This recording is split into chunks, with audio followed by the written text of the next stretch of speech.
Actor Nivin பாலியோடைய நடிப்பில் சமீபத்தில் வெளிவந்த சர்வமயம் படம் ரசிகர்கள் மத்தியில் சூப்பரான ஒரு ரீச் அப்படின்னே வந்து சொல்லலாம்.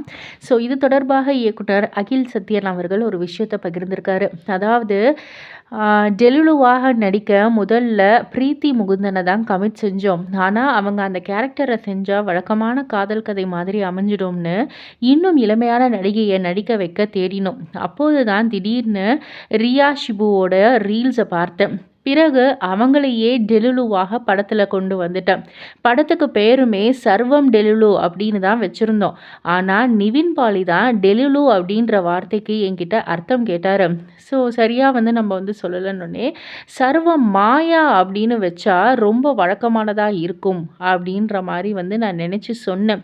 ஆனால் சர்வ மாயா அப்படின்றத தான் டைட்டிலாக வச்சிடலாம்னு நிவின் வந்து சஜஸ்ட் பண்ணினார்.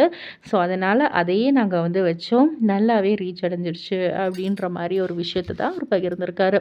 ஸோ இதை பற்றி நீங்கள் என்ன நினைக்கிறீங்க? உங்களுடைய கருத்து என்ன அப்படின்றத கீழே உள்ள கமெண்ட் பாக்ஸில் குறிப்பிட்டு சொல்லுங்கள். மறக்காமல் சேனலை சப்ஸ்கிரைப் பண்ணி பக்கத்தில் உள்ள பெல் ஐக்கானை கிளிக் பண்ணிவிடுங்க.